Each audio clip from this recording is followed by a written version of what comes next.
Well, hello again. I'm very happy to be here for the third day running. I hope you're as happy as I am. I've had a very special time. I've discovered a new city and a new country. This is my first time here. And apart from thanking again Am Yohal, Ian Angus, Clint Burnham, Samir Gandesha, I'd like to thank very specially Hilda Fernandez, not only for a very important moment for me personally. It's always great to gather perspective with critical distance of one's own doings and thoughts. But I'm especially grateful for her having opened a space of interrogation, of dialogue, of confrontation, of questioning between psychoanalytic questions, ideas happening, in my case, in Spanish, with a peculiar history which has to do with Latin American Lacanism, and the putting in relation of that, first of all, in her own case, it so happens on this occasion also on mine, with your local perspectives and psychoanalysis happening in English. This is not simply a matter of, two different countries. It's a whole different set of universes if we take into account the specificity that links psychoanalysis with language, and therefore psychoanalysis in Spanish and psychoanalysis in English are actually quite different things, at least to start out with. And I think she gives us a very important opportunity in having occasion to put these two together and try to make something out of them, not only during the talks but afterwards in the contexts that start happening on a personal level. And if we see this in wider perspective, I think the exercise is essential insofar as it's quite clear that the destinies of psychoanalysis are linked to the destinies of psychoanalysis in English for many reasons. And also, I think, in a growing sense, they are linked to what happens with the growing presence of I was going to say psychoanalysis, but I meant to say Spanish in North America. There's a curious phenomenon by which the so-called Hispanicization of the northern region of America is accompanied by a growing presence of Lacanism, since Lacanianism has been an important presence amongst us in the Spanish-speaking sections of this continent. So I think as a gift, she opens up a horizon which is very, very important and which, of course, goes much beyond my own possibilities of inviting you to have that dialogue. I think it's an effort in translation and in comparative perspectives that needs to be cultivated more and more.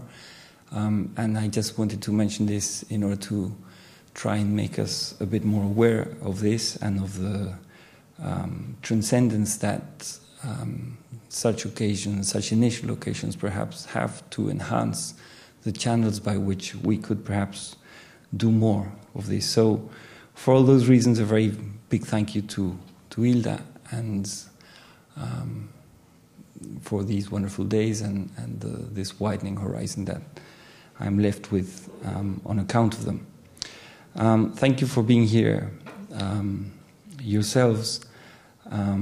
And I'll try to both wrap up certain aspects of what I've been talking about and also make an intervention which allows us to talk about certain particular issues relating to the contacts and differences, the contrast between psychoanalysis and therapy, even if you don't have the context of the last two talks.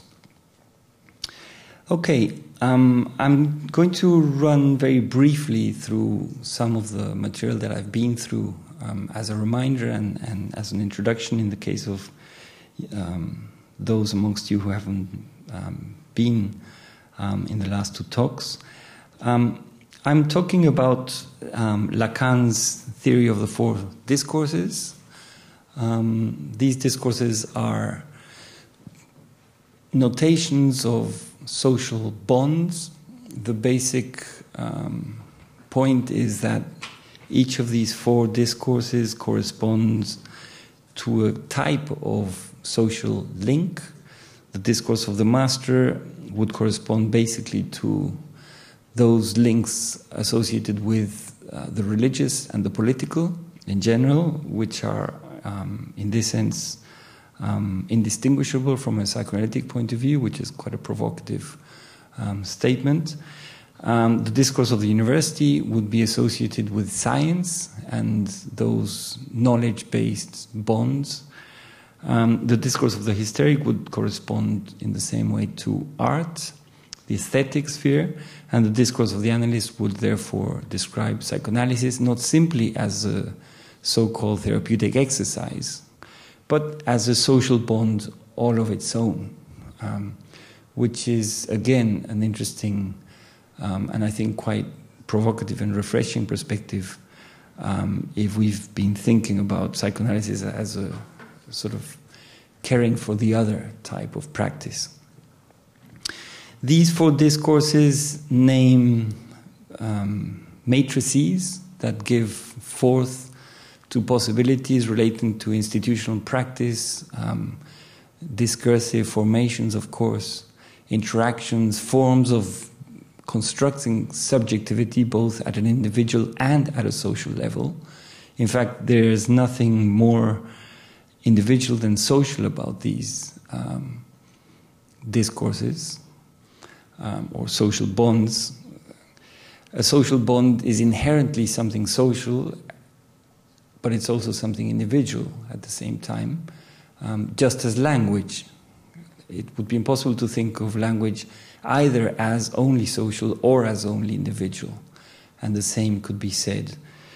Now, the derivation of this is that, in fact, an analytic intervention, a psychoanalytic intervention, is therefore not simply individual, even if we're treating or working with a single person. There's always a social dimension associated, and this opens up a whole lot of questions that we might go into a bit later on.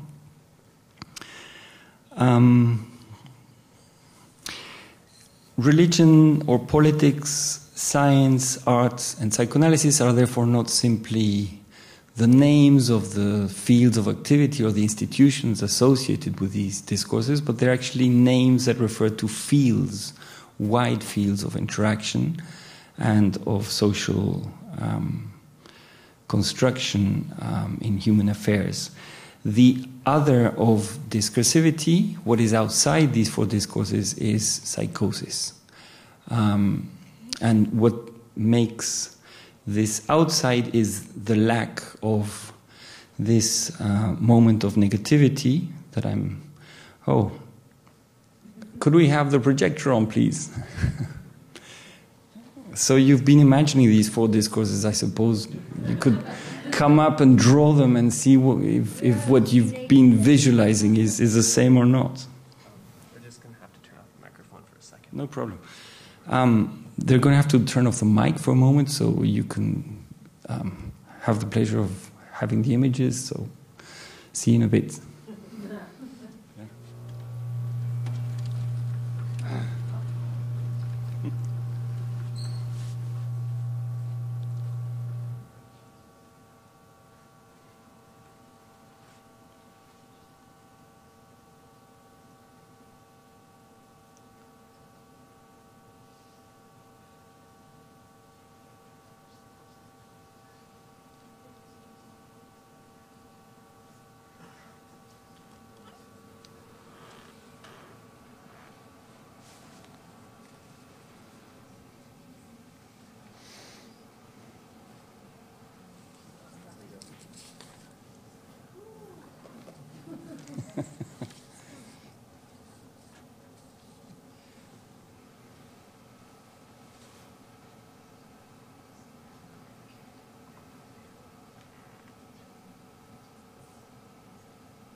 So they look exactly what you imagined like, yeah?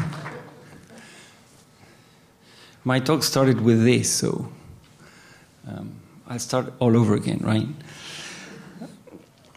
Okay, so the discourse of the master, the hysteric, the university, and the analyst. I won't go into the further detail how they operate. Perhaps we can describe the details further in the case of the very specific questions that we're trying to get at this evening, to do with the proposition that in fact psychoanalytic discourse is distinct from therapeutic discourse, which is the main thrust of what I'm trying to get at.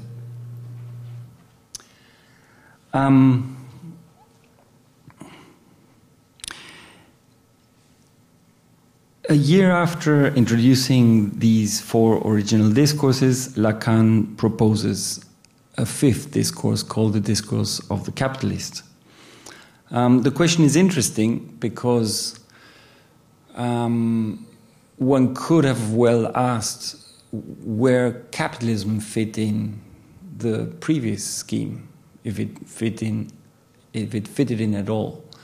In other words, to put it simply, is capitalism a religion? Is it a political form? Is it a form of organization of knowledge? Is it a type of scientific sort of arrangement of sorts? Is it an aesthetic exercise, or is it, in a sense, a type of analytic bond? And the introduction of this fifth discourse, of course, suggests that it's neither of the above.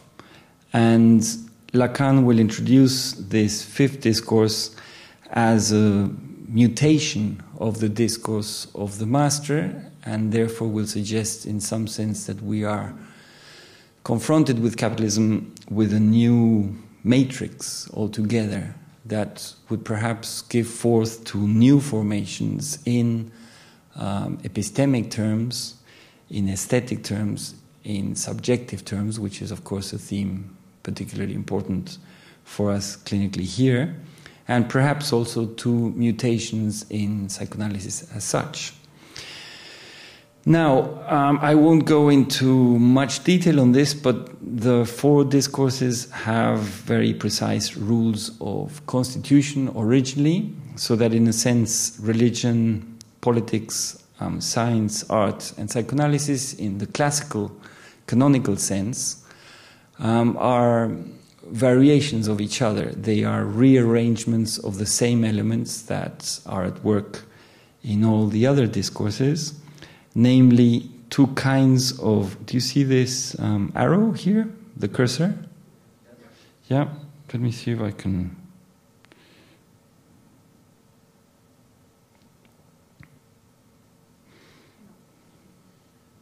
Well, never mind.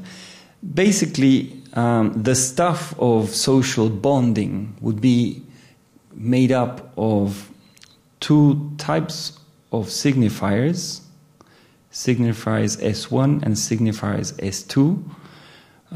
The relation between the two can be thought of as the difference between a frame and a work framed by the frame. So the frame would correspond to S1. They would be inaugural signifiers, while S2 would be the actual contents opened up by an original framing. You can think of book titles and then the contents of the book and so on and so forth. You need at least two signifiers in order for any single signifier to make sense. So you need these two signifiers. Whoops. And then, of course, there's the subject of the unconscious, which is what we're talking about when we talk about psychoanalysis. The subject is represented by a signifier under the form of a name, for example, a proper name. A proper name represents the subject with respect to other signifiers in general. So here we would have, in condensed form, the definition, the Lacanian understanding of the relation between signifiers and subjectivity. Signifiers would be always mediations, not between subjects, but between subjects and other signifiers, subjects that are themselves represented by a signifier. So that social life, as such, would be a relation between representatives of subjectivity and not between subjects themselves. Yeah.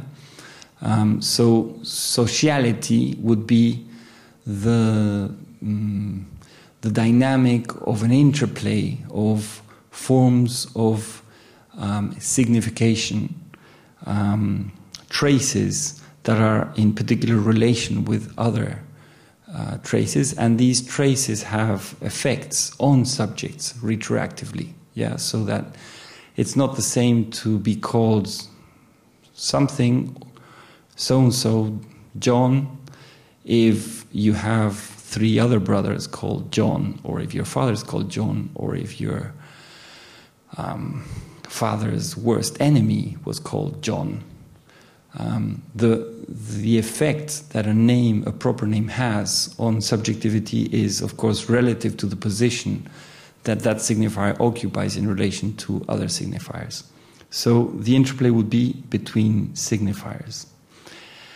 So this is the subject, these are the signifiers, and this little a is a remainder, some extra something which is not able to be assimilated either by signifiers or by the subject, a sort of extraneous substance called jouissance, sometimes translated very clumsily as enjoyment in English. You might come across this. But in any case, it's a remainder made up of something which cannot be turned back into signifying matter, and it cannot either be entirely assimilated by subjectivity as such. And this, of course, is a way of talking about the unconscious, which is both foreign to our own selves and foreign to language, insofar as language or discursivity would be that which would attempt to articulate the unconscious.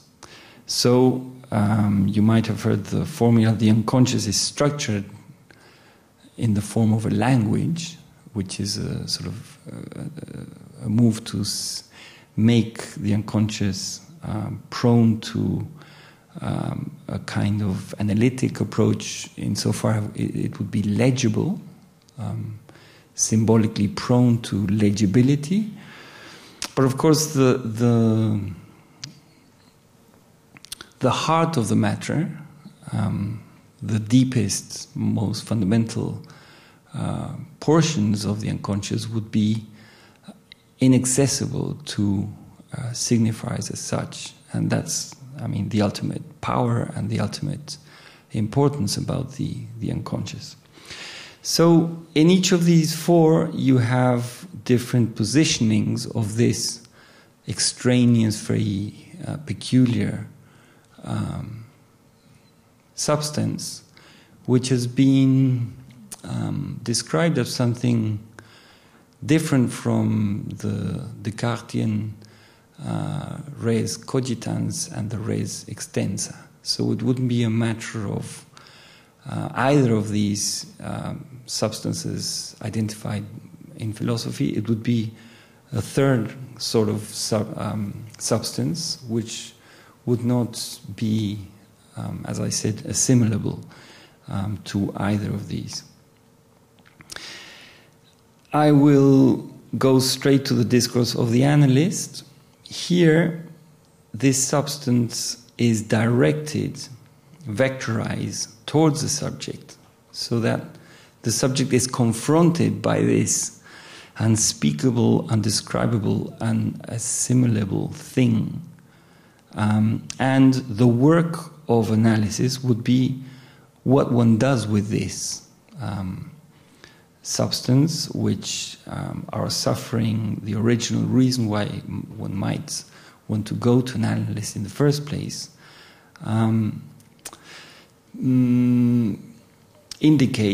the suffering indicates that this substance is somehow in excess of our possibility of putting some kind of limit to it, or putting it in some kind of proper place, if such a thing is possible. And the whole point of an analytic exercise, and we'll go into further detail, I won't remain at this sort of very general, at the level of this very general description. The whole point would be how one produces this. S1 is a point of production. Oh dear. These four positions have functions. You have an agent that is put in relation with an other, is in relation with another, for a reason, for a cause, called the place of truth, and produces an effect. So you basically have here the description of how the production of a signifier of a first order, which I described in terms of a proper name, is what is to be produced in the process of an analysis. A name which can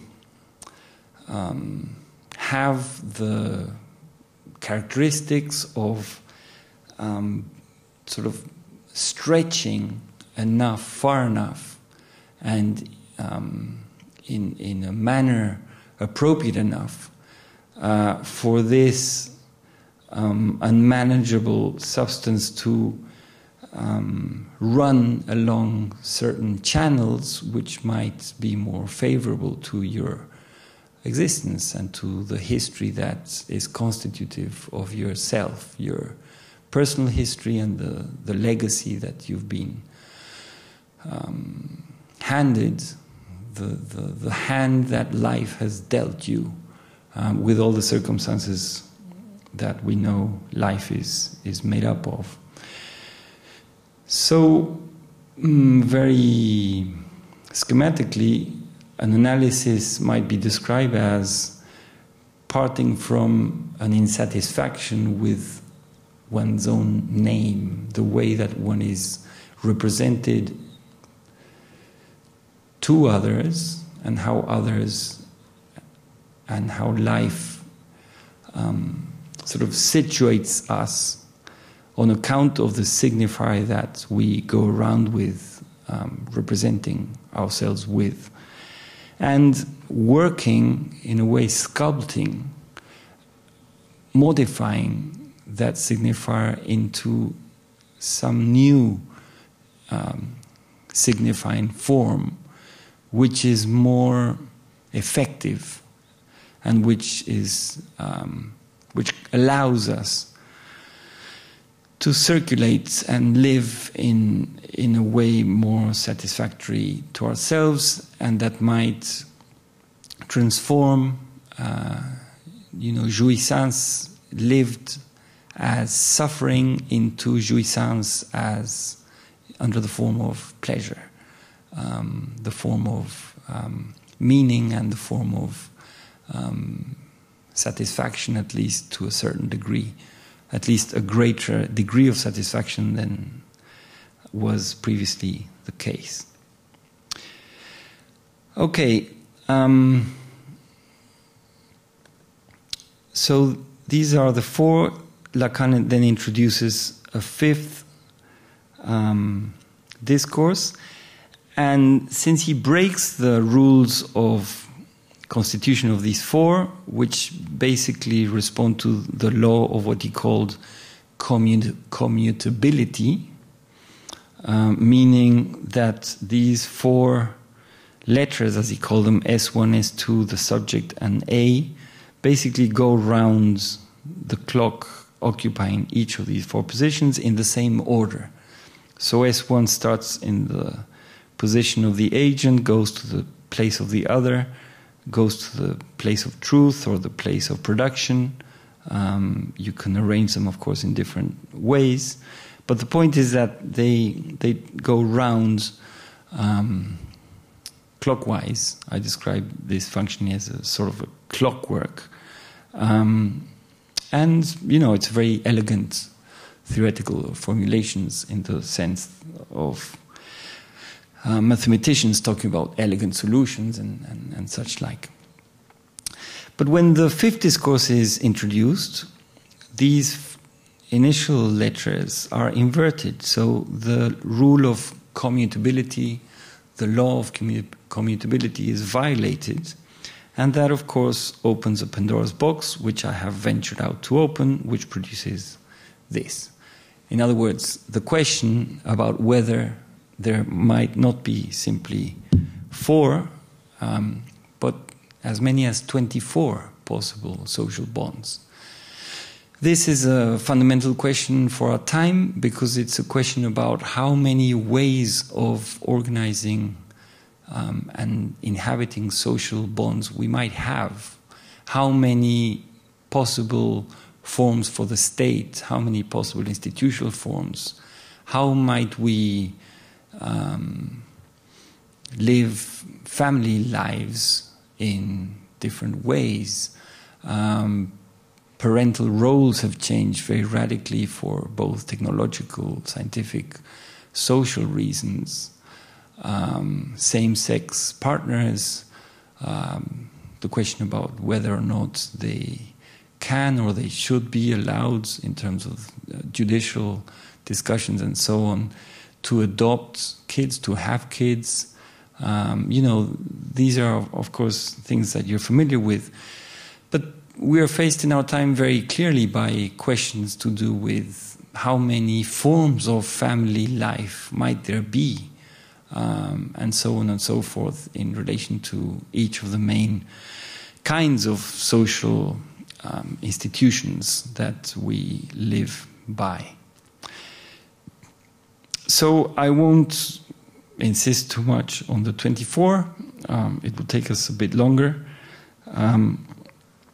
So basically I want to work with not simply 10, the ones that I have here, but we're going to zoom in into 2 particular ones, the discourse of the analyst and the discourse I have called the discourse of the therapist. This is an introduction so that you get a sense of how I actually got to writing this so-called discourse of the therapist. What have I done here? You have these original 4 discourses that I've described in general terms, and then I have mapped out what versions corresponding to the discourse of the capitalist you might have deriving from each of these 3 remaining discourses. So you have here, let us say, a capitalist variant of the discourse of the university, a capitalist version of the discourse of the hysteric, and a capitalist version of the discourse of the analyst. The question is, are these expressions of contemporary forms of organizing not only the law, but also knowledge, and also subjectivity, and also the way of dealing with subjective malaise. And this, of course, has to do with our main concern tonight, psychoanalysis in relation to what I'm trying to characterize as therapy. You'll have to trust me on this, and my basic response is yes, there are mutations of these domains brought about by this fundamental mutation in the judicial and the religious. And these discourses, at least to my mind, are able to express or to capture something of the mutations that affect, for example, the traditional university, insofar as it's become a technological institute. So that technology is distinct from knowledge in its more traditional forms. the engineering, the knowledge associated with engineering, as opposed to, say, classical philosophy or even theology, has an altogether different constitution. And that would be expressed by the discourse of information, which is a name I have proposed. So this would even go as far as describing digitalized knowledge, which would be a knowledge denarrativized and discretized, organized in like tiny bits and bytes. You have also this discourse of the miserable, which would be an expression of contemporary subjectivity, which I think we can see and clinically we observe, for example, under the form of chronic depression, how subjectivity can be sort of beyond itself. We might face subjective, sort of quite extreme subjective forms which are not psychotic and which, however, talk of a condition in which the subject is somehow deprived of their own selves. And that would correspond to this discourse of the miserable. Now, we get finally to the discourse of the analyst in contrast with the discourse of the therapist. And you will see that these two are actually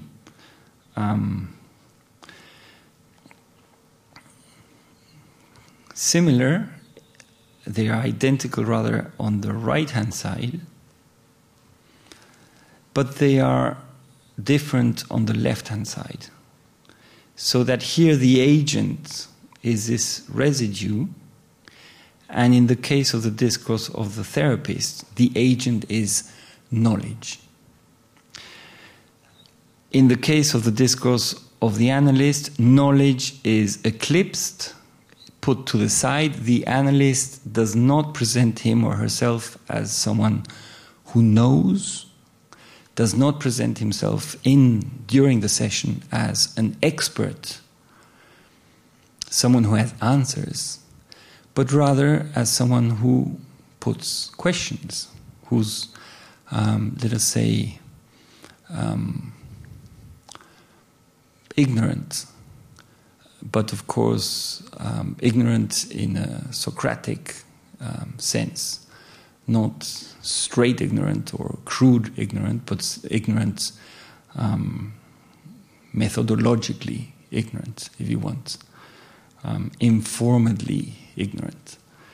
In contrast, at least from the perspective that I work from, what would be characteristic of the discourse of the therapist would be that the therapist operates on the basis of a particular kind of knowledge, as an expert in this or that, or in such and such a method, and therefore has, one way or another, a whole set of answers in order to sort of provide the ailing subject with a repertoire of routes to feeling better, becoming a better partner, father, whatever. And the therapist would therefore put under the carpet the residual. So the therapist in this description feigns to know and forgets knowing Socratically that it's impossible to know. Particularly impossible to know the unconscious insofar as, and here a reminder, the unconscious would be that which has a sort of living core, a malted core of impossible, a substance impossible to turn into signification. That would be a sort of a mysterious, rather bogus type thing from a therapeutic perspective. The therapist wants to know and wants to be able to provide answers to a subject that is inhabited radically by questions of different kinds. Now, the fact that the right-hand side is the same doesn't mean that the effect is the same on both counts. I've already described how the analytic bond is oriented to the production of something like a proper name, a signifier of the first kind. And in the case of therapy, a signifier would be produced, but it would be an identitarian type signifier. One might synthesize this idea I'm trying to get at, referring to the figure of a label. So a therapeutic process in this sense would produce an effect of labeling, would produce an effect of identifying with the, for example, medical label which is used to describe some condition. So that, and this is often the case with patients, you have patients who've been to see people and they are very proud to say they are subject to such and such a condition, bipolar or whatever, and they identify with the label and they represent themselves to the other on the basis of this labeling. And this fits in quite simply and directly with this description that I'm trying to make of the discourse of the therapist.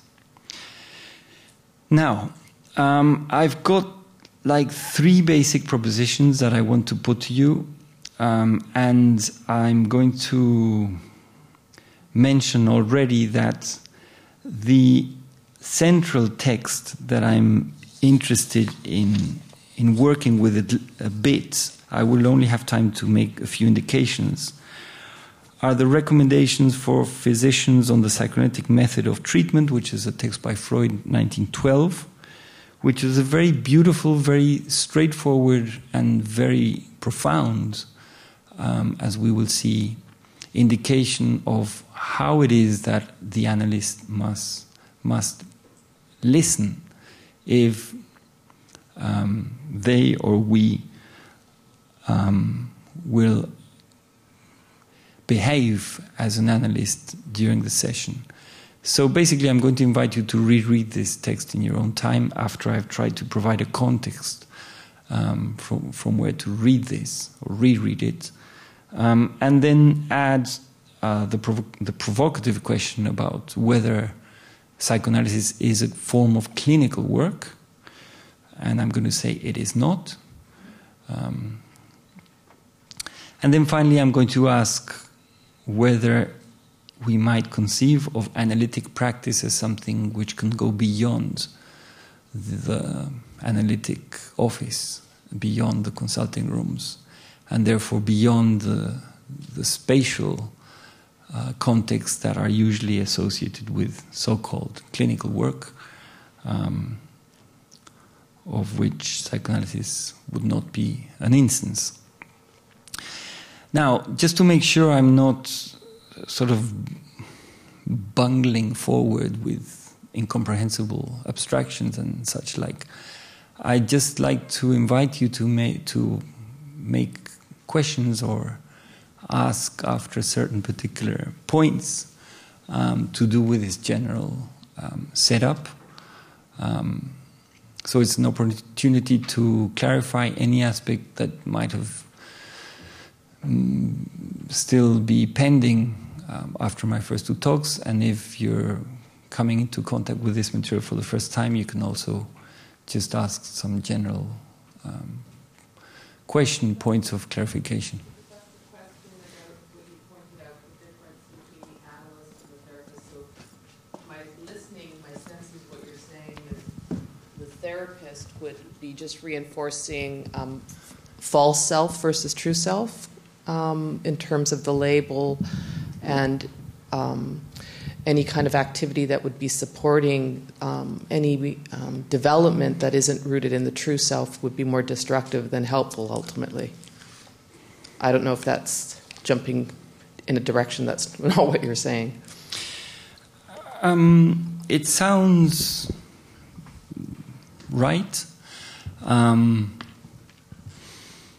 I would have questions about being too confident about distinguishing between true and false as concerns selfhood.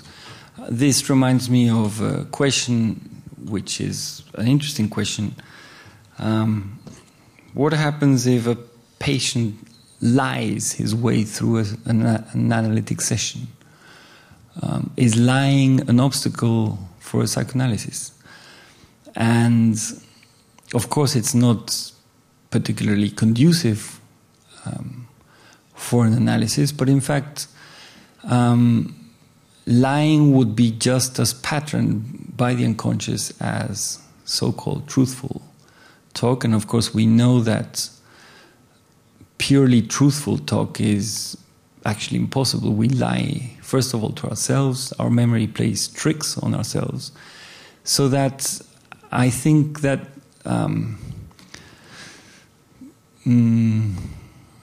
in distinction, final distinction from the point of view of the unconscious between lies and the truth would apply to false and true or authentic self.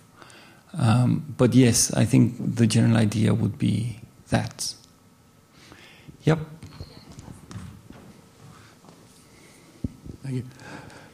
I just want to ask if you would clarify. You are speaking from a frame of reference here that I think it's important that we understand, or that I'm trying to make sure I understand. You're saying this, everything you're saying is really from a Lacanian point of view.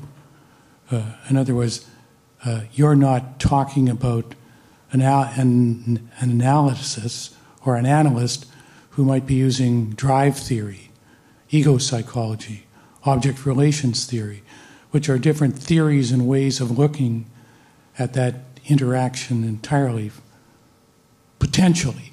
Mm-hmm. Would you comment on that just in some small way? It's actually a very useful question to me. I thank you for it. I was myself struck by, when I began thinking about what I would talk about this evening, when I went back to Freud's text, and I've worked quite a bit with this text, I was surprised by how Freudian my argument was. And this is something I'd like to stress as we go along, reading a few passages here and there, and you can then read more widely in your own time. My response, and in a way it would be a friendly, challenging response, would be this is the Freudian position generally. And then we would need to work out the relation between all these different legacies in analysis and the original Freudian source, which of course is not one and single, insofar as what we have inevitably are various readings of Freud. So of course this would be a Lacanian reading of Freud, but I would want to shift the emphasis and say, no, it's not Lacan, it's Freud. And then we would need to take in your question and talk much more at length about the relation between all these different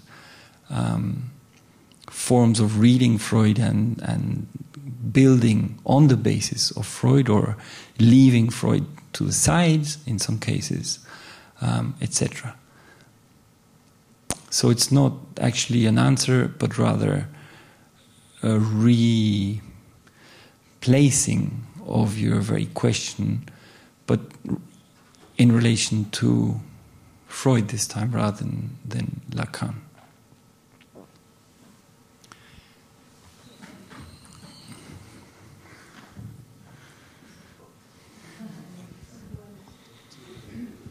On Wednesday, we talked a bit about the relationship between the discourses themselves. Not a lot, from what I remember. Mostly just the signifiers within each discourse. I was wondering if we could create a relationship between the discourses in the same way. Like, so if we have the master in one quadrant, the top left, the university in the right, and then the hysteric in the bottom left, and the analyst in the right, and that would be master's relationship to the other three. And do you see what I'm getting at here? You mean the reordering of the sequence, diagram, etc., and the consequences that might have? Yeah, like the master pushes over to the university, and underneath the university is the analyst that pushes up to the master. Yeah. I mean, I think if you see this diagram, it's quite clear that you could reorganize the whole set in many, many different ways and create interesting ways of getting from one to the other. However, the order is not arbitrary insofar as the starting point is always a discourse of the master. It's the sort of point of departure, the matrix of discursivity as such. And the order would be given essentially by this sequencing of how the letters go round the clock in the first instance. So I've derived, in the case of the order I set out from, what these derived discursive instances would be about in terms of the capitalist sort of quartet. So I'm both open to your suggestion in terms of playing with the various ways of ordering the discourses, and at the same time I'm stressing the reason why this order is in fact quite specifically what it is on the basis of what I've already explained and the starting point with the discourse of the master. Yeah. I was wondering if the analyst discourse also has a sort of topological relation to an analyst's room, and if that is the case, how would the analyst relate themselves according to the analyst discourse and with the position of the big other, etc.? That's interesting. We could explore it more, but I immediately thought of the fact that an analysis can be equally practiced with or without the analysand being on the couch. So that in fact I would stress the immaterial character of discursivity. I would say even transmaterial character of discursivity. And I would say, in order to anticipate some of the thoughts that one might have about psychoanalysis beyond the clinical traditional setting, that insofar as it's a discursive practice and a discursive bond, in fact, the forms it can take are, in principle, impossible to anticipate. And I would want to include the spatial considerations as well. So I would want to get away from any, and I'll use a strong word, fetishization of analytic space and the fixedness of analytic space, and privilege the mobility that discursivity can provide. Yeah? Who else? Yes.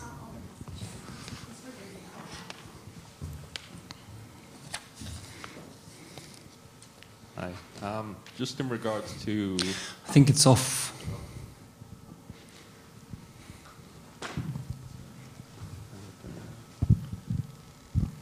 Oh, no, just not talking into it. Just regards to when Lacan says what is outside the four discourses, it's in Psychosis.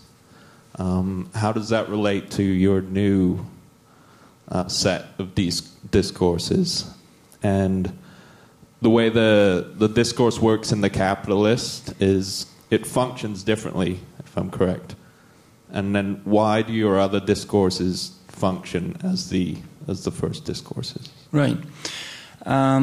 Okay, they would... The four contemporary capitalist discourses would be social bonds, instances of discursivity, and therefore they would be before or beyond psychosis. Psychosis would be the lack of social bond. I stressed how it's possible to be in language but outside of discourse. Deliria can take the form of linguistic, even quite wonderful constructions, but they don't bond one to other subjects, or those signifiers do not represent subjectivity to other signifiers in a way which allows bonding. How are these related to the original quartet? The capitalist four are derived. I've operated the same mutation as Lacan proposed in the case of the Discourse of the Capitalist. The inversion of these two letters, the left-hand side letters, are inverted, and I've inverted them in each case. So these are definitely, let us say, members of a quartet which is constituted with the same rules, and that's why I consider that they are derivations of these first four.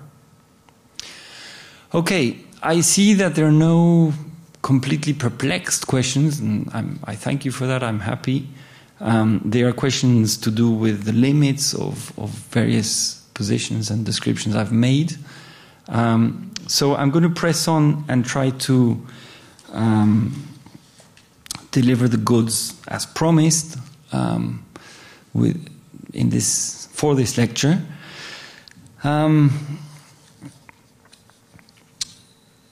Is psychoanalysis clinical? We talk so much about clinical practice, right? Analysts take pride in being clinicians as opposed to academics, dealing with, real life situations, sort of thing. That's fine. It's also problematic in certain ways, I find, insofar as it tends to disregard the great value that theory, for example, can have in orienting a practice. But I am referring you to a very precious, I find, text by the French analyst Guy Legoffet. It's in my bibliography, and I'm sorry because I couldn't direct you when I sent my bibliography to the actual text on the internet. You actually can find that text in full on the internet for free if you look for Guy Legoffet's personal website. It takes a tiny bit of time. It's not on the first positions when you search for it with Google, but you can get to it in the end, and it's well worth reading.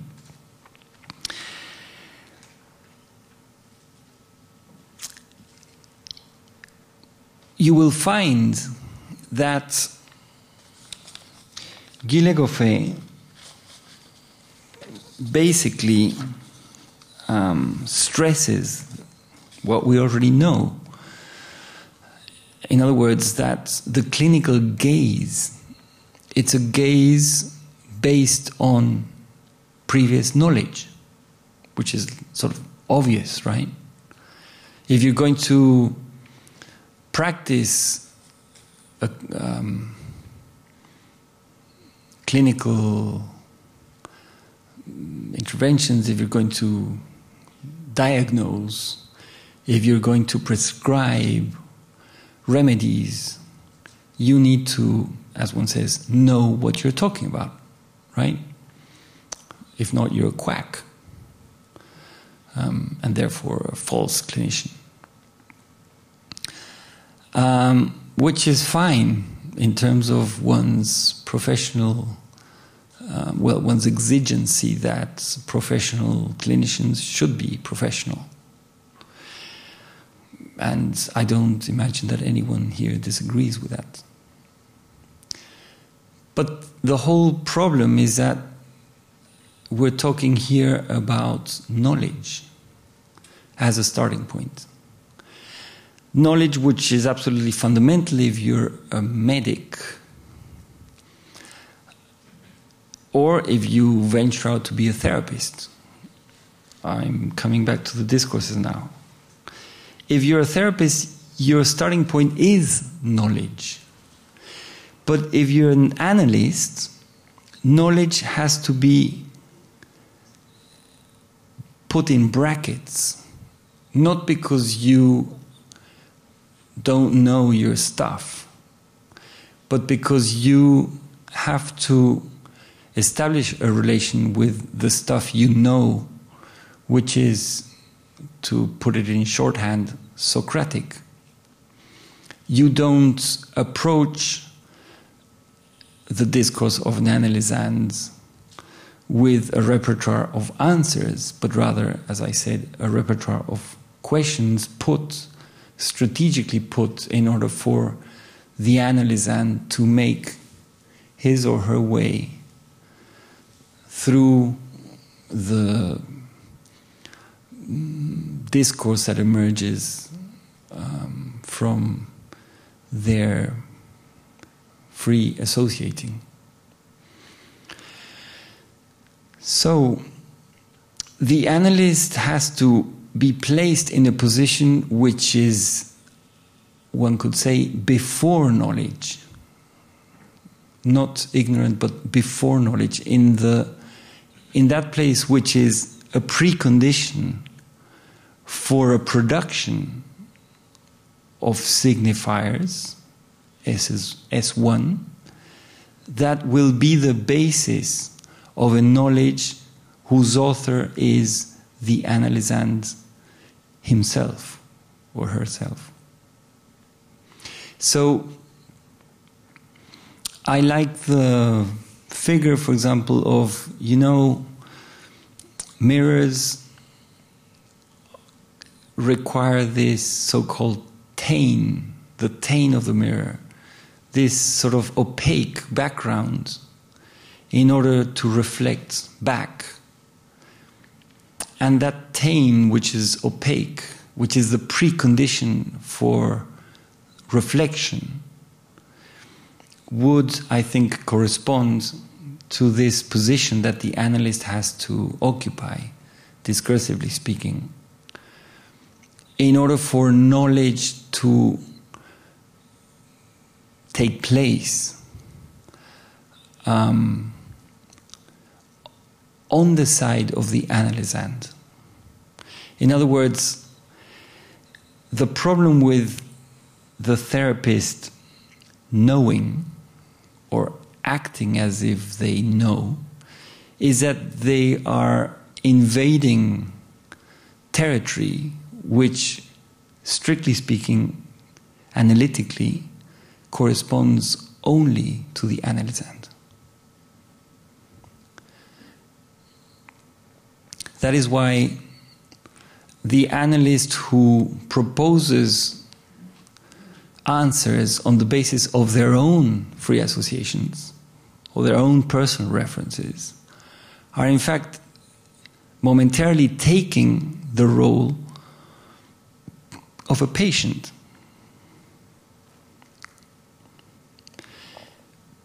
When an analyst answers instead of asking, momentarily they are taking the place of a patient. And they are inverting the sequence in which this social bond is organized in order for analytic practice to take place. So, however sophisticated this knowledge might be, and you will see in Legoffé, as Hilda already anticipated, that he refers to Peirce and to the semiotic of interpretation. As you know, this is not mentioned in Legoffé, but it's an interesting reference to take into account. Semiotics is also the science of symptoms, and therefore of reading and interpreting symptoms. This semiotic can be very, very subtle and sophisticated, and a good medic, a good interpreter of symptoms can do wonderful things on that basis. But a medic and a therapist are not an analyst. They occupy the place of the reflexive as such, and not of the tane, which is the precondition for reflexivity to take place. In other words, taking the stance of knowledge is a way of doing away with the unconscious. The unconscious is sort of pushed under the carpet in the case of therapeutic discourse, whereas in the discourse of the analyst, the unconscious is the agent. The enigma of the unconscious is the very agent of the mobilization that an analysis is, and therefore also of the mobilization of a production of knowledge. So what I'm trying to stress is that the analytic operation occupies, logically speaking, an a priori position with respect to the production of knowledge and the movement of various components that knowledge might be composed of. And this, of course, might be related to the necessary neutrality that an analyst keeps to, because in fact the analytic function is not concerned with the actual content, the positive content of this or that knowledge or this or that kind of signifier, but simply with the production of signifiers as such. Of course, it's not that the analyst turns a blind eye to the actual content of the signifiers. This might be significant. But ultimately, and this is the example that Hilda brought in her introduction, the hermeneutic taking up of symbolism, for example, in Mexico in the metro you have these wonderful sellers that go around with books for dream interpretation that cost like 50 cents.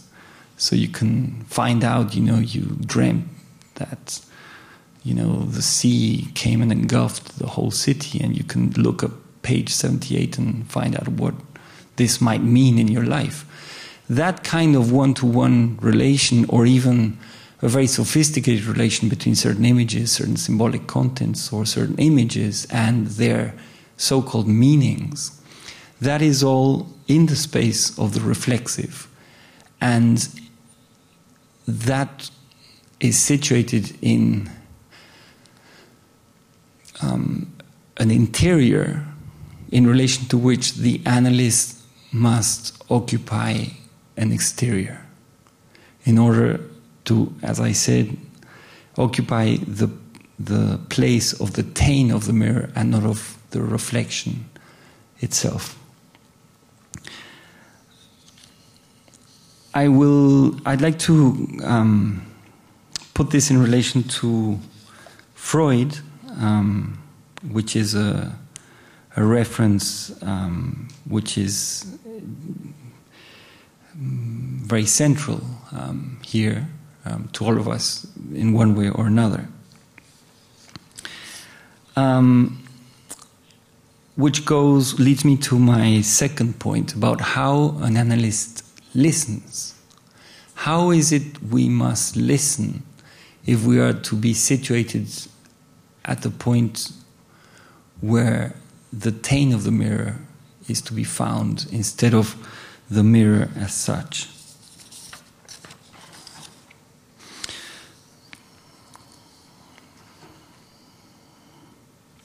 Freud, in his 1912 text, Recommendations for Physicians on the Psychoanalytic Method of Treatment, will refer to this famous evenly hovering attention that the analyst should keep to whilst listening. And I'll try and say two kinds of things. First, he will provide a description of what this evenly hovering attention is like and what it's about. And then one can ask the very simple question, well, how am I really to understand evenly hovering attention, and how can I be sure that I'm actually keeping to it in my practice? In other words, I think it's justified to, be more insistent and ask what the hell this sort of evenly hovering attention is about anyway. Basically, I'd like you to reread this text and note how, in fact, very, very rigorously, Freud is trying to distinguish between listening and understanding. So he says the analyst must not understand that which they listen to. Listening should be directed at something other than understanding, and I will try to ground this more clearly in a moment. He says, for as soon as attention is deliberately concentrated in a certain degree, one begins to select from the material before one.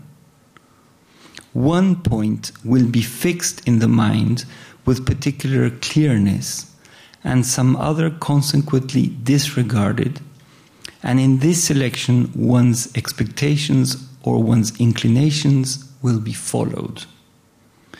This is just what must not be done.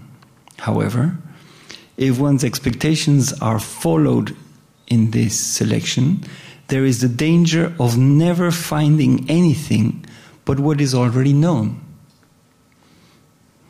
It's like people doing field work and finding out the kinds of answers that are sort of suggested to those providing the answers. Sort of the loaded dice of research that finds exactly what is expected to be found on the basis of certain preconceptions that are sort of inherently present in the formulations that the research is based on in the first place. He goes about very carefully describing how, for example, even if one wants to publish a scientific study of a case,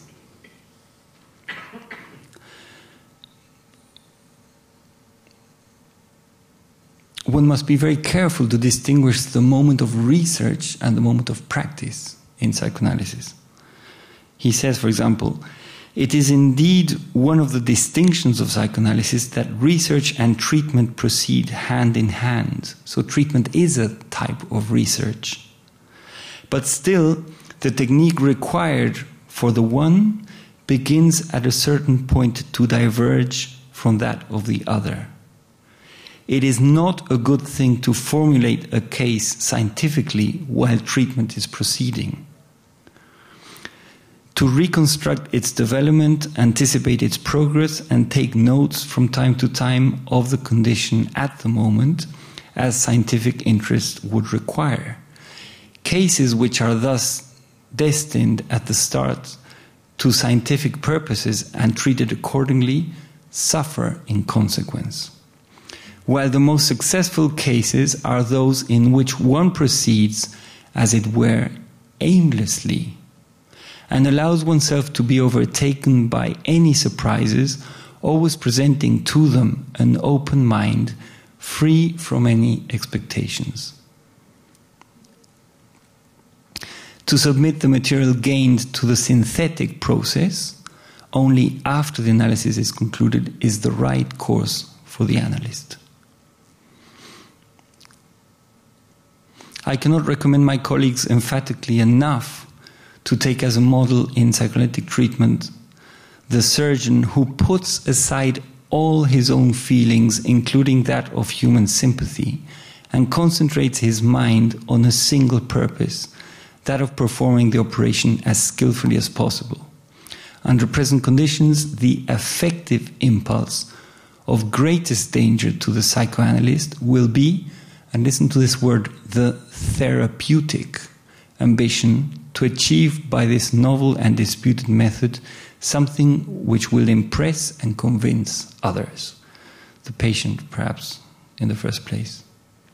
This will not only cause a state of mind unfavorable for the work in him personally, but he will find himself in consequence helpless against certain of the patient's resistances upon the struggle with which the cure primarily depends. The justification for this coldness of feeling in the analyst is that it is the condition which brings the greatest advantage to both persons involved, and so on and so forth. So it's actually very striking how clearly insistent he is on removing any of the usual strategies that we have in order to ascertain meaning, ascertain significance, ascertain focus in relation to any material. And here I want to immediately establish, I would say perhaps an analogy, I don't think it's simply an analogy, between listening and reading. And you'll see why in a little bit. Understanding, focusing, predicting, investigating in scientific manner, and therefore preempting the destinies of a particular treatment, instead of allowing treatments to surprise us in the very first place, to be absolutely singular and different from any other previous or future treatments. All of those operations are operations of knowledge. They are operations which imply modeling onto the discourse of an analysand a preconceived scheme, which is a piece of knowledge. It's a map. It's an epistemic map of whatever. One might say the Oedipus, or Lacan's convoluted theories, or the four discourses, or any of these prefabricated maps, fabrics of knowledge, are absolutely contrary to the operation of the analyst. And you will think this is sort of excessive on my part, but I'm surprised on rereading Freud's text how closely he's describing the need to distinguish absolutely between an operation of disengaged but very close attention to the discourse of an analysand, and on the other hand, a disposition which is immediately overdetermined by knowledge of one kind or another, even very fine knowledge, which would precipitate us towards the therapeutic mode. This is why I have the nerve of affirming that what I'm talking about here is not Lacan but Freud. And please reread this wonderful text and be kind and do so in the light of some of these arguments that I'm trying to put to you. But how are we really to understand this strange notion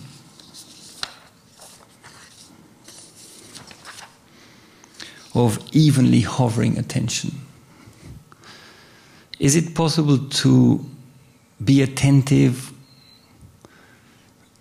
but in a way in which attention is directed to nothing in particular? I mean, doesn't that sound like some kind of Zen injunction of impossibility, like clapping with a single hand?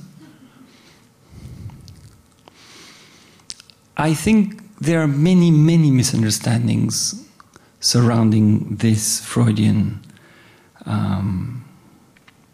description.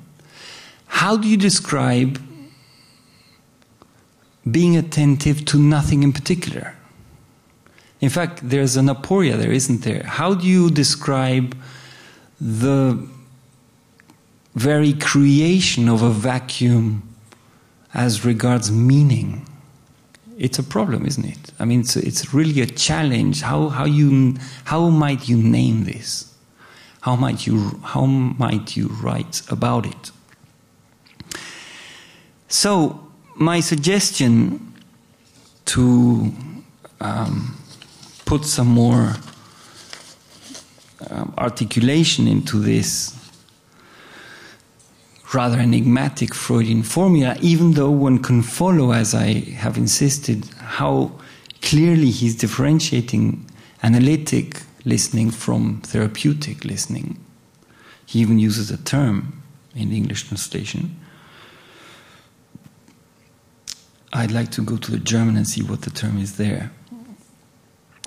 But I found it extremely useful to refer already some time ago to the elaborations of Paul de Man in relation precisely to reading. Here we have a phenomenal elaboration which basically explains in very detailed and concrete terms why there is an aporia, a sort of structural impossibility of understanding at the same time as one reads. At school we're taught to read in order to understand, right? And the more you read, the more you understand. Well, de Man explains very, very clearly why the more you read, the less you understand. And if you're understanding, that is because you're not reading, which is actually a very Freudian proposition. You're only finding what you already know. How would you understand things otherwise? If you're understanding, you're finding what you already know in the text. Whereas reading rigorously, in fact, has the very radical effect of loosening any meanings that have been attached traditionally to a text, and even end up by loosening the very meanings that you yourself might have found in a particular text. And when I say meanings, I say literally meanings. And you'll see that this is very, very practical. There's nothing magical or mystical about this.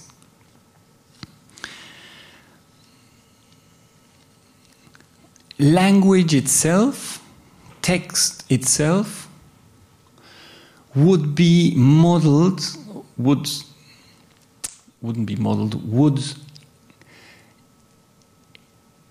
have the very structure of this mirror and this pane that I was talking about. So reading a text is like facing a mirror. You can narcissistically get lost in your own image and think you're understanding what it says.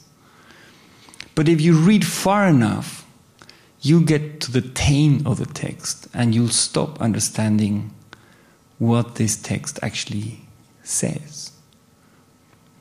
And this is not a metaphor. I would, if you've never encountered Paul de Man before, I want to heartily invite you to read a very short and very accessible text called The Return to Philology, which is on my list. The Return to Philology describes something very wonderful, which is a reading workshop which took place at Harvard University in the 1950s, in which students were invited by quite a traditional professor, whose name I happen to remember, called Reuben Brouwer. I've never known anything else about Reuben Brouwer. Perhaps you literary types have. But this sort of very traditional literature professor invited his students to read and read carefully. And the point is that he insisted on them reading so carefully that they got to the point of discarding their very understandings of the text they were reading. Now, my enthusiasm is not simply due to the fact that this is a sort of a fascinating, sort of Harry Potter-esque scene where, you know, magic takes place in a flying classroom. But I taught this course for about 8 years in a row, where I put into practice this exact formula, so that I got participants to read. We read together, and I pushed them and pushed them and pushed them, and they got into raging arguments about a comma and about, you know, whether that capital E was actually justified or not in terms of whatever else was going on in the text. Like, you know, like scholars of sacred texts. And you remember that Freud indicates that our relation to the discourse produced by an analysand, a patient, should be the relation that a Torah scholar, for example, has with a text, insofar as they conceive of it as sacred. So a dream would be a sacred text. Well, I got my students for all of these years to treat short stories, poems, essays, whatever, novels, as sacred texts, and really take the trouble to get deeply into all kinds of details. And indeed, literally, meaning falls far, far behind. And one gets to a sort of raw plane of textuality, which is wonderful and incomprehensible at the same time. It's a bit like repeating one's own name tens of times until it becomes some weird sound. This is something that children do all the time, and I think it's quite interesting, and it's a parallel type of an experience.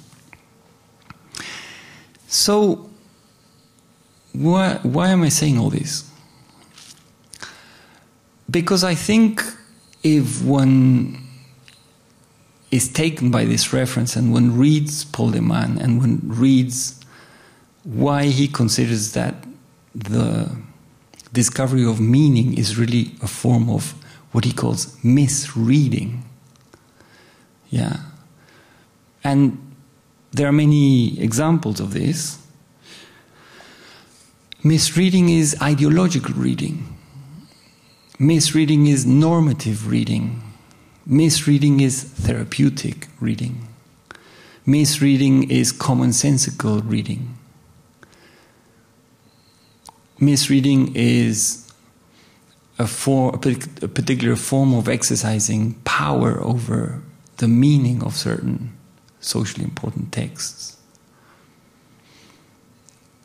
Meaning is the tyranny of the social against the singular, subjective construction of one's own sense of what might be going on in particular texts, in the text of one's life, for example. If one is curious, and I enthusiastically invite you to be curious about this possibility of understanding Freudian listening in terms of de Man's reading, then we have an answer regarding this mysterious characterization of evening hovering attention. And this answer, I think, can be a sort of a beacon for one's listening in the high seas of analytic sessions. And that is one looks towards the tane of the discursivity being produced live as we listen by the analysand. So one reads the illegible. And here one gets back to a formulation which is a bit Zen-like and a bit like clapping with a single hand. But now there's a very concrete content to this. One reads in the direction of the illegible. So the injunction that the analyst should not understand, is not an injunction to be silly or stupid or ignorant. It's a very powerful and very far-reaching indication to do with listening to the inarticulable, which is of course related to Lacan's notion of the real, which again is not a metaphor. And if I may, and this is a parting present, and I've done this a few times before in Mexico, and it's always very fascinating. I would propose that this reading workshop, reading the illegible, making layers of meaning fall behind like Canadian autumn leaves off the trees of textuality, this workshop described by the man is a wonderful training ground for analytic listening. So that if traditionally analytic listening is something which is matured in one's own analysis, and it's one of the important reasons why any analyst has to be previously analyzed, I think one can take recourse to this supplementary training in literature and work with language and work with this illegibility under the form of this very concrete and simple model from the 1950s that de Man describes. And therefore understand in very concrete and practical terms what it means to read the unreadable, and therefore eventually during sessions in analysis to listen to the inaudible. And that this strange, enigmatic form of listening that Freud is talking about, which sounds rather passive, is actually a very active gesture oriented by the desire of the analyst to keep track, to observe, to situate precisely that point in the discursivity of the analyst and where meanings fall behind, as I've described, and that this would be an active, sort of tuned form of directing analytic attention on the part of the analyst in order to keep to this very rigorous place of the place of residue, which is beyond the formations of subjectivity and beyond signifiers, and therefore situated at that very point which causes the formation of signifiers and the formation of the figures of subjectivity in any way that analysans may want to proceed along their labor of sculpting the signifiers that they live by.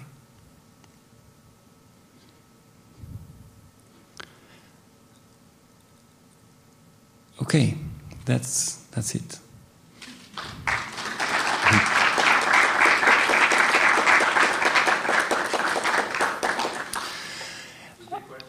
Of course. Yeah, because we started a little late, so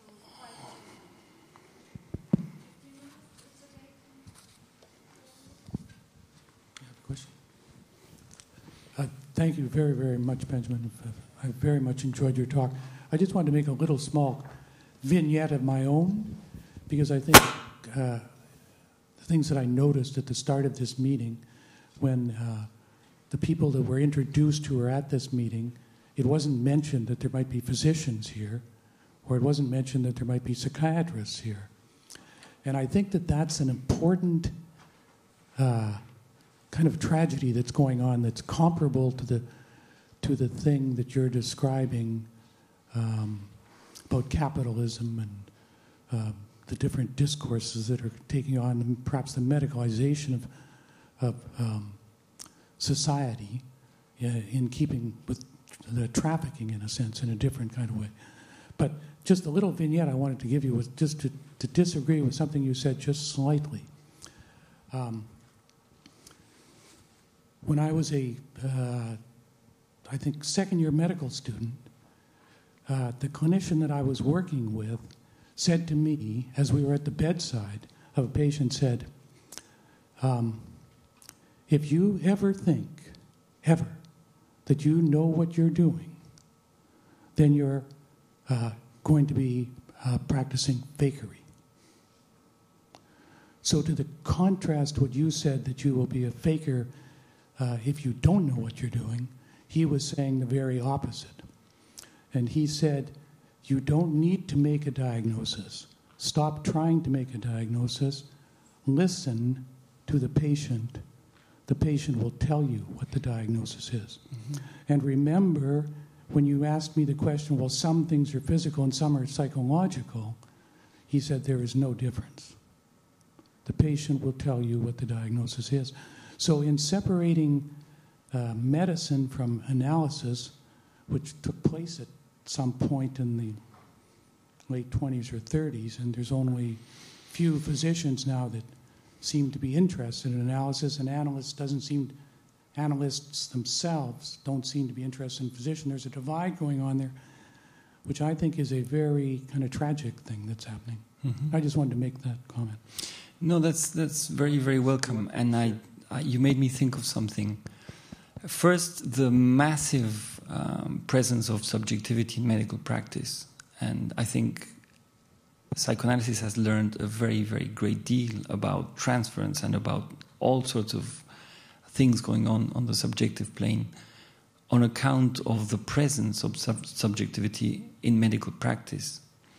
And I fear that my description might have been even a bit unfair in relation to medicine by trying to contrast the position and sort of elucidate what I'm trying to get at on the psychoanalytic side of things. But you reminded me of something I wanted to mention, and it escaped my mind. When you say the patient themselves will lead you, Deman says something very, very important, I think, for us, which is, and this is a distinctive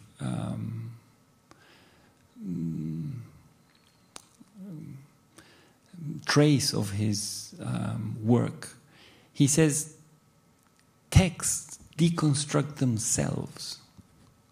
It is not something that this reading that I'm trying to invite you to practice is not something that one does to a text. One simply observes how the literary textuality, the discursivity of an analysand analyzes itself. And I'm not saying the patient, I'm saying the patient's discourse. So I think one alternative account of what I've been trying to describe is precisely that one is there to testify and to, put a few sort of signals here and there, punctuations, a little push at some point, etc., in order for this unraveling of the analysand's own discourse to take place, and therefore to find the possibility of its own self-deconstruction, which is analysis. Yeah. There's some people ahead of you, Hilda. Yeah. Okay. Yeah. Yeah.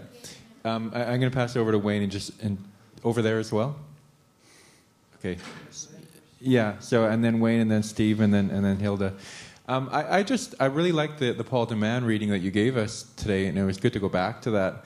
But of course, I mean, you know very well from the debates about the question of close reading and so on. That I mean, I was thinking about this last week when we read Lacan in our salon, and that we really go back and forth between a very close. We spend an hour on one paragraph or something, right? But then also on to go from the intrinsic to the extrinsic, where you bring in the social or the historical or the political, right? Because in the 50s in the U.S., that kind of close reading that was very hegemonic. It wasn't just a few people doing it. And that's when Derrida was actually in the U.S. in the 50s as well. And there's a way in which that close reading, as much as I really agree with you, the notion of listening and listening for the inaudible and that, but it can be an apolitical kind of, a really arid kind of formalism that refuses the political in that. And I wonder if you have any thoughts on that.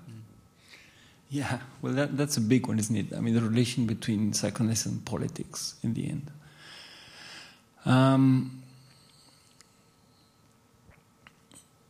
Let me be brutal about this and say that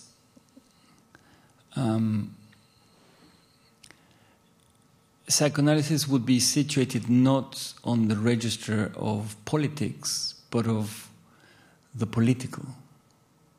And therefore of the creation of the conditions of possibility for the polis to constitute itself. Those who live outside of politics, par excellence, are psychotics. And that outside is, of course, politically charged in many, many ways. But psychosis would be the impossibility of polis. And the analyst situated in the position at the point of the tane of this mirror would be situated at the point where the production of the political is made possible. So we're talking about a political a priori, and I mean, there's like many, many things about this that one could say, but that is why I find quite fortunate Lacan's affirmation that psychoanalysis is an ethics, not a moral, but an ethics insofar as it makes possible the production of signifiers and therefore of names and therefore of experience, etc. But I would move in the direction of sort of situating politics as an effect and suggesting how the analyst works at the level of the cause of that effect, and then takes things on from there. Yeah. Yeah, thank you very much for your very moving and very profound remarks here. I'm sure you know that I'd just like to mention a few things before I get to my question. The first is the book called The Taint of the Mirror by Rodolphe Cachet, that's also right on this topic and certainly very relevant here.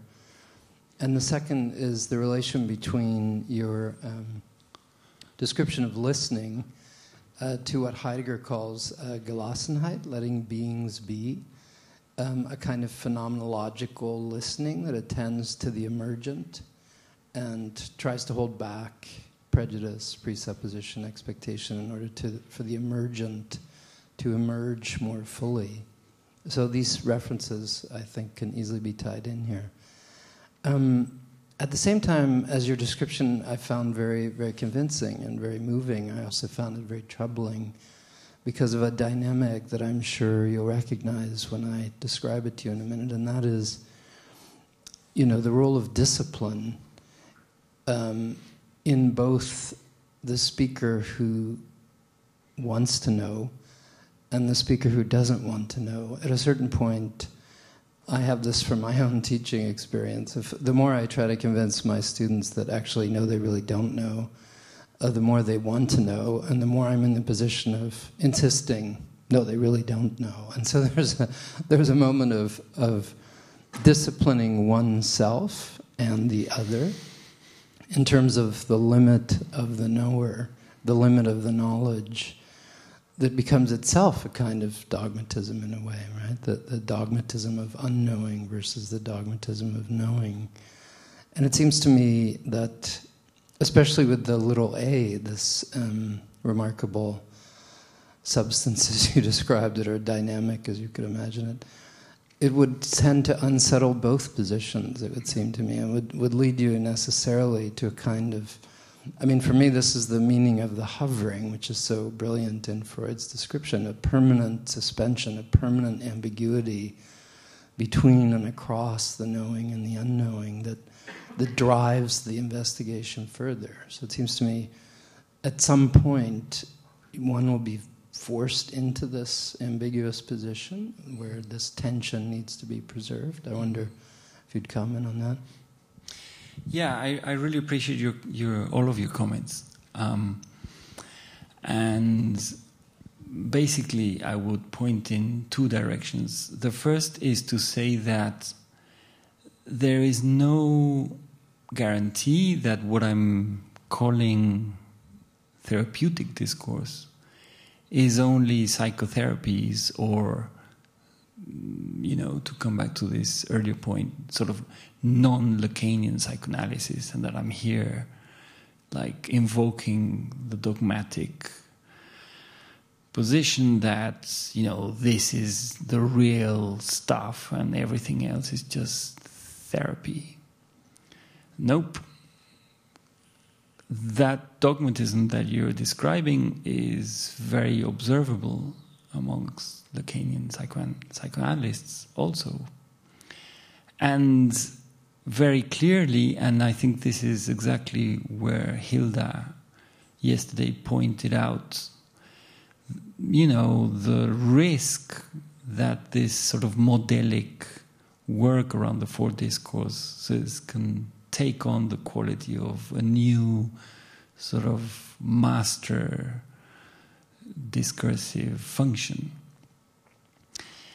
It is perfectly possible that oneself, in the first place, behave as a therapist by rigidly keeping to one's own understanding of Lacan or of psychoanalysis.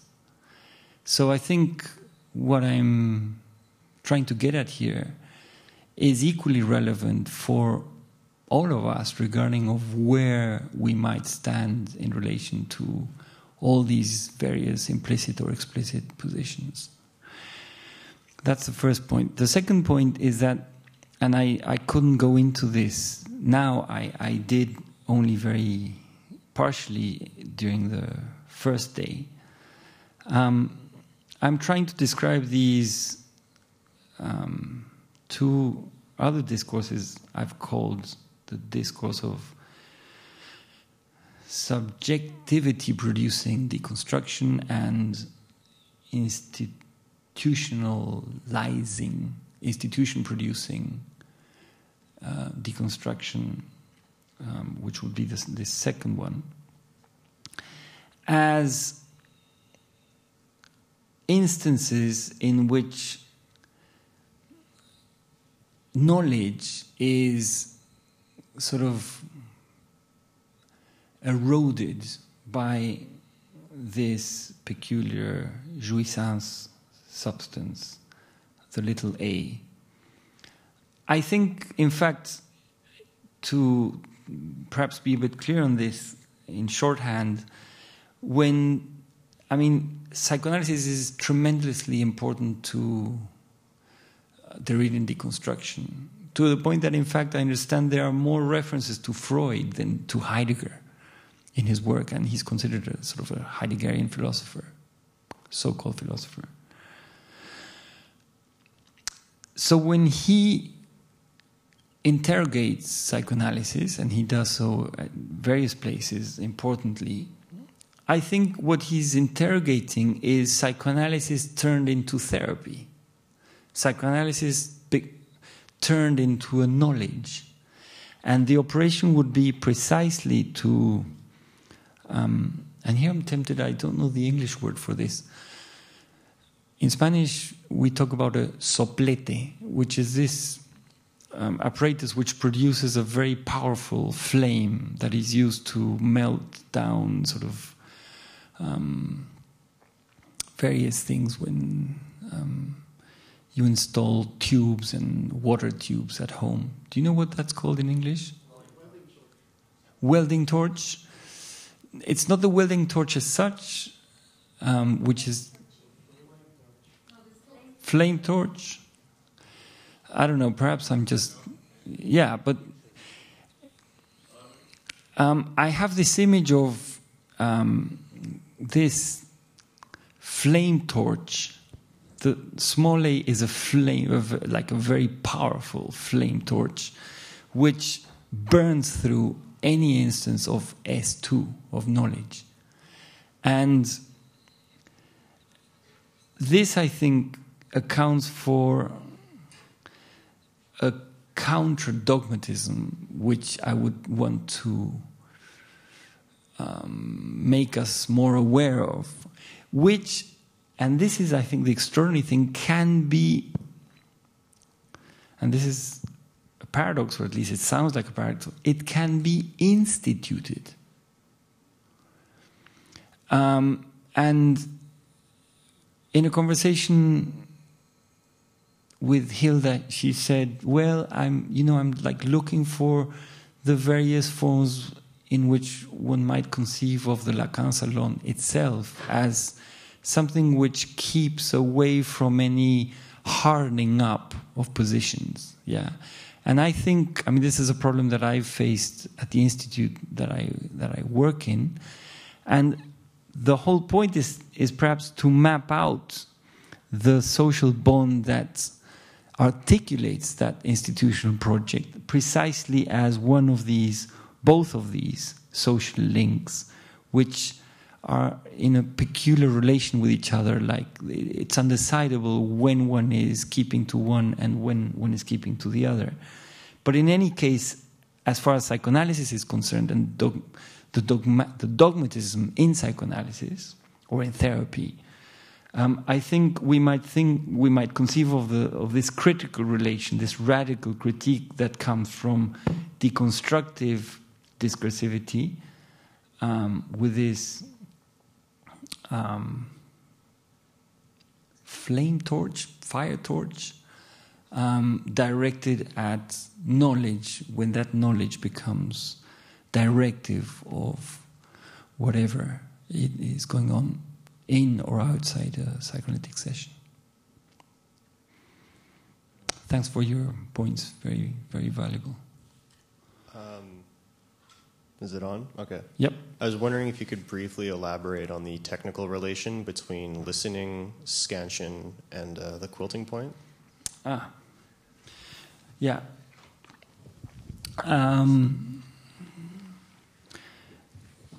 That's a very interesting thing to experiment with this reading workshop setup. Where would one establish scansion in reading a text? It exists also. You know, the punchline, or, you know, the conclusion of a reading or an interpretation, etc. We were talking about this also in relation to cinema and editing, the editing table and the cut and scansion. And there's like a very, very rich set of questions that opens up at that point. My very straightforward response, it is a bit sort of jargon-laden, but it'll have to do to be fast about it. I distinguish between the S1 produced in analysis from the S1, the theological S1, which is the agent in the discourse of the master. And I said, with a little help from Heidegger and Derrida, that S1 is a philosopheme, is a metaphysically laden signifier. It's a theological signifier. Whereas this signifier, produced by analytic discourse, is not. That signifier is the signifier that occupies the place in Derridian terms of a quasi-transcendental. So, for example, the very names difference, parergon, all these names that there are privileges at a certain point because of the structural position that they occupy in relation to a discursive movement created by his readings and by deconstruction as such, which, again, would be suggested by texts themselves. They wouldn't be chosen as a very deliberate gesture on the part of the reader or the listener. They would be produced by way of an event, by the very discursive tissue of the discourse of the Analyst and in free association. That signifier which is attached to this quasi-transcendental position, when that emerges, that's the point of scansion. And I have thought about this for a number of years in my practice, and I am quite convinced that that's a way of describing when scansion is paradigmatically appropriate. Now, of course, we're dealing permanently with the exceptions and the singular, and therefore one has to work around each time.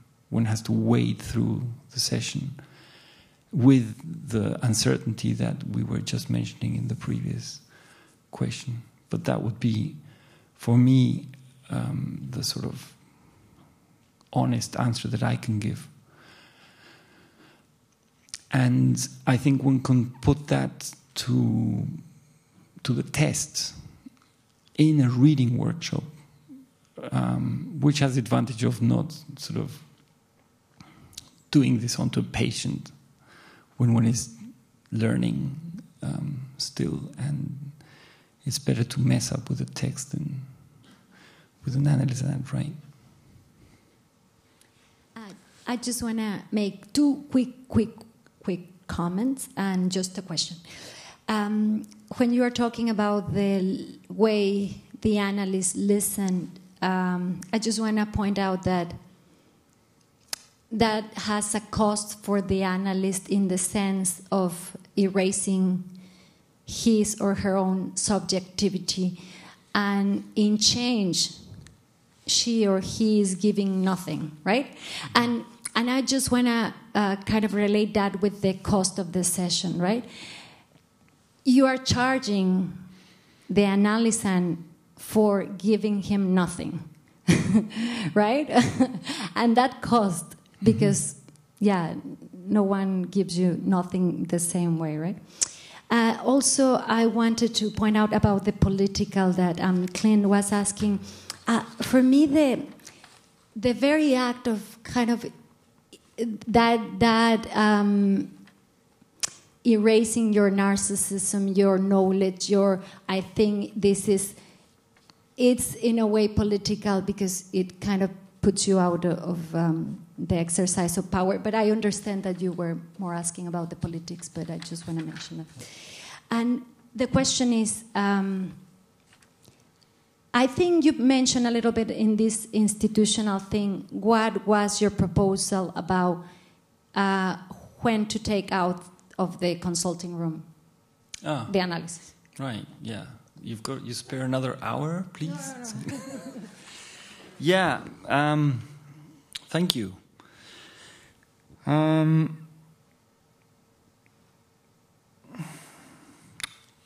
like your formulation, charging for nothing.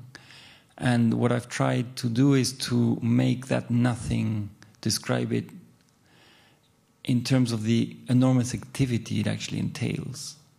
You described it in terms of subjective cost. Yeah, because sometimes one feels like saying, oh, come on, you're just saying such a lot of bullshit now that this is, just don't waste your time on this. Or, that's fascinating, who told you this?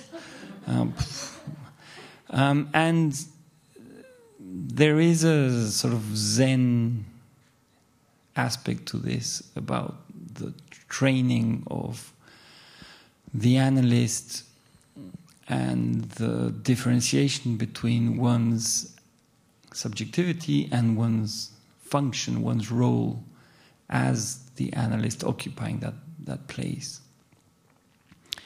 And yes, that costs, and therefore it's one of the many reasons why the session has to cost. Most of them, I think, have to do with the patient himself or herself.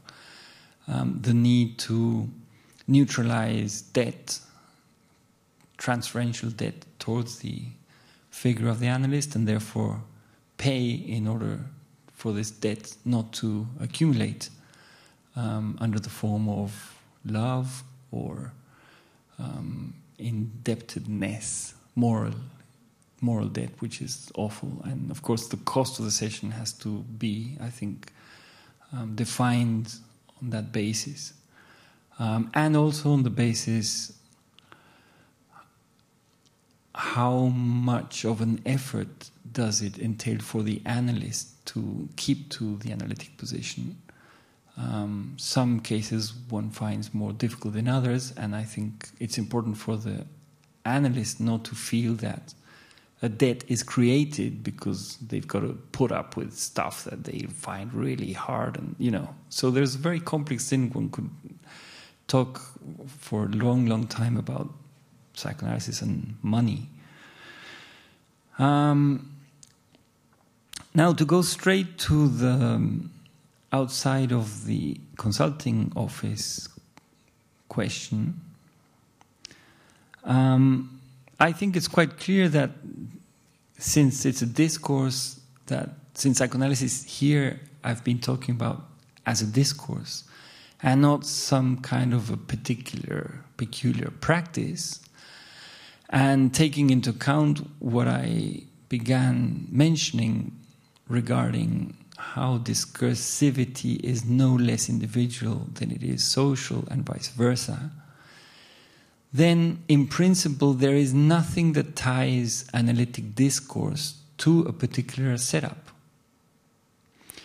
And this, rather than mentioning very concrete other setups that this discourse can be expressed in, I basically want to leave as an open invitation for you to think what other scenes analytic discourse might take place in beyond the analytic consulting room.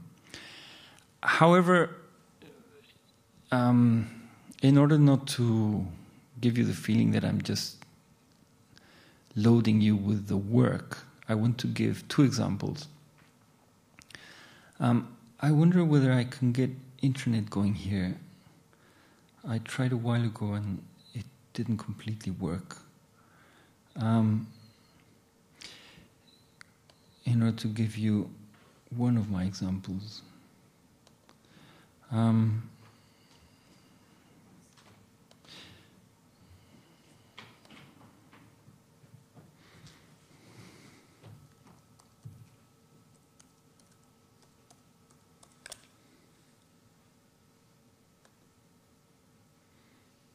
Let me see if I can get this going.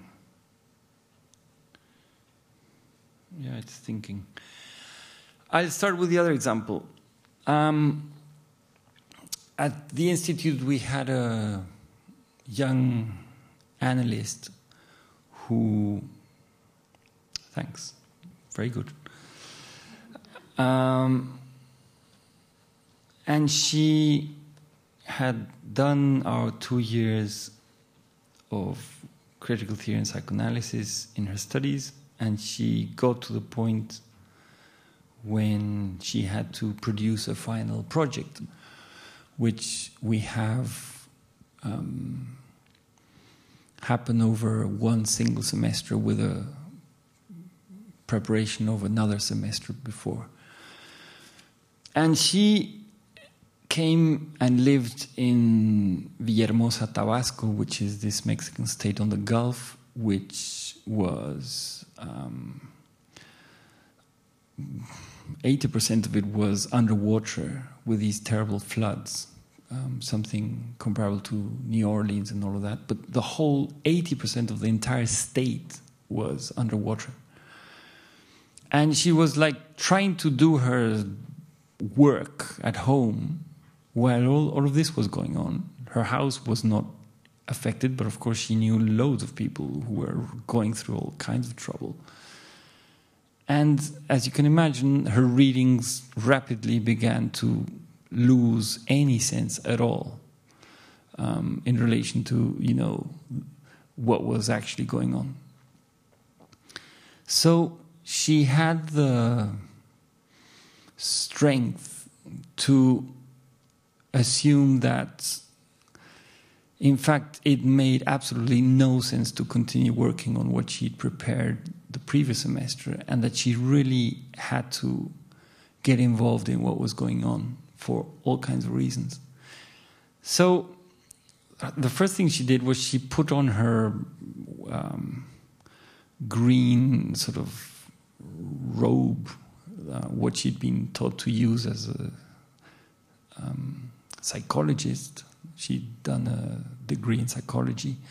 So she went out to offer her services to anyone who might be in need of them. And she quickly found out it was completely useless to do this. She had this idea of putting up this tent and having people talk about how they were feeling, kind of thing, which is a funny character of a therapeutic gesture. And it just didn't make any sense at all. So eventually, she started just talking to people, and people started telling their own tales. And she put together a collection of testimonies of what had gone on that slowly became clear as she went along. In fact, performed a very, very fundamental function, because people talked about what they had lost and who had died and what had got on, and like the difficulty they had. The state of Tabasco denied there was a single casualty, which is like ridiculous. But the effect of this on the population was really very grave, because there was this like tragedy going on, and there was no acknowledgement on the side of official discourse that any of this was as terrible as it felt on the ground. So, in order to cut a long story short, what she ended up putting together, in fact, was something that brought together the residual and directed it critically towards the, let us say, the subject or the knowledge that the state was putting out on parade. The subjectivity, the official subjectivity, that one might even say the political subjectivity. And here you see it's a social dimension that's going on. It's a very different scenario from the actual clinical office. And it allowed to reorganize the account of the entire experience, putting in the place of truth all the versions coming out of the state which were like useless in terms of how people might be able to relate more directly with what they were living. And I think that would be an example of how textual production, which is circulated in public, and she has had this like incredible acclaim, and people really, really found her work engaging and important. She got immediately offers to publish it and to present it, and so on and so forth. And I think this might be described perhaps as an analytic intervention in the social dimension. The other example I want to very briefly mention is something I've been involved in for over 15 years, I'm afraid, which is blind people's photography, which again have a very wonderful critical effect on the photographic apparatus, dispositif as such, insofar as it brings back blindness, the residual, par excellence, of the world of the image, and sort of interpolates, let us say, photographic subjectivity, putting in the place of truth all the commonsensical rubbish that goes on about how the blind have no relation with the image and so on and so forth. I mean, what do you mean? These guys can cross streets and they know what a red light is and what a green light is, and they know what the photo of their children is or their parents, even if they're blind from birth. So this project has been very, very stimulating and a lot of fun to do, because of course it completely puts in a crisis all the usual understandings about what image production is about and who's actually able to produce images. And again, I think this working with the residue of blindness and having blindness expressed under the form of images, etc., would perhaps be a way of thinking of an analytic intervention, which is taking place in an aesthetic domain with massive consequences for all kinds of things, consequences that have to do with a whole range of the contexts in which images and sight are important, and there are many, many instances of that today due to the massive growth of the presence of photography and of the image in general. And that, to me, which is also a model, an institutional model of operation, the blind photographer, in fact, modeled the Institute of Critical Studies that I work at. Topologically, it was taken by us as a suggestion of what a critical studies institute might be like, might be about today. And I would dare say that that topology figures analytic discourse as such, and would be perhaps a second example of analytic discourse in the act and beyond the psychoanalytic consulting room. Okay, you've been very, very patient. I thank you very, very much for everything.